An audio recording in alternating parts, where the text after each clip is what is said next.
Sir ఎంతమంది వచ్చారు sir మొత్తం? మొత్తం 12,000 మంది ఈ యొక్క సమ్మక్క సార్లక్క బందోబస్తు నుంచి వచ్చారు.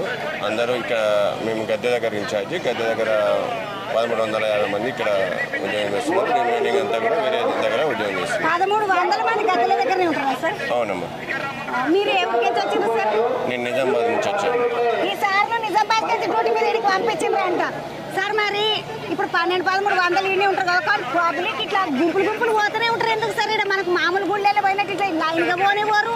ఆ గుంపులు ఉంటేనే సమ్మక్క దర్శనం చేసుకుంటుంటుంది. దీనికి అంటే క్యూ లైన్ ఉండదు, ఒకటే ఉండదు కాబట్టి గుంపులు పోతేనే ఈ 1,50,00,000 మందిని దర్శనం చేసుకోవడానికి అవకాశం ఉంటుంది. సార్ ఇప్పుడు పబ్లిక్ మీరు చెప్తుంటారా బయట వింటారు, వాళ్ళు దర్శనం చేసుకోవాలని ఉంటుంది. అదే టైంలో మేము చెప్తే కూడా విని వాళ్ళు మాకు సహకరిస్తారు. పబ్లిక్ అయితే సహకారం చేస్తారని చెప్తున్నాడు. ఈసారి గద్దెల కాడ ఏమంటారు సార్, ఇన్ఛార్జి అంటారా మిమ్మల్ని?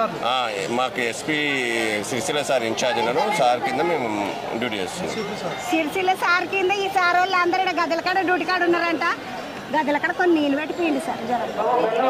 పెట్టినాము, కాకపోతే ఎక్కువ మంది ఉన్నారు కాబట్టి సరిపోతలు సప్లై చేస్తున్నాం. ఎందుకంటే ఈ గద్దె మీదకి వచ్చి దిగేసరికి దమ్ అయిపోతాం. ఆ గద్దె కాడికి పోయేసరికి తాగమైపోయినట్టు. మీకు పెట్టి ఏమంటారా? మాకు కాదు సార్, పబ్లిక్ పబ్లిక్ చేతగానే ఎవరైనా వస్తారు కదా, ఇక వాళ్ళకి అందరికి జర పెద్దోళ్ళు వస్తారు కాబట్టి జర నేను చెప్పిన వాళ్ళకి గిట్లా చెప్పిన, నీళ్ళకి గిట్లా చెప్పిన. మీరు ఇట్లా చెప్పినారు అనుకోండి గట్టిగా వింటారు, పోలీసులు చెప్తుంటారు కదా ఎట్లయినా, అందుకన్నట్టు జరిగి మా ఎక్కలతో మాట్లాడుకుంటారు. బాగున్నారక్క? అమ్మో ఇక మొత్తం అందరు అక్కలు అందరూ ఏ ఊరికి వచ్చినావు? నేను హైదరాబాద్ నుంచి వచ్చినక్క. ఈ అక్క హైదరాబాద్ మొత్తం హైదరాబాద్.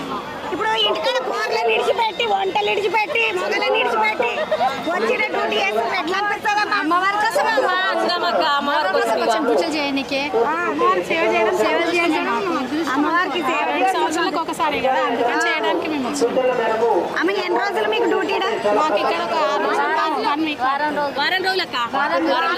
ఆమె మీకు మంచిగా ఉండని సభలకు మంచిగానే ఇచ్చింది. బాగానే ఉన్నాము. అది కట్టే అది తడకది ఇచ్చారు మాకు, కట్టి అందులోనే ఉన్నాం. భోజనం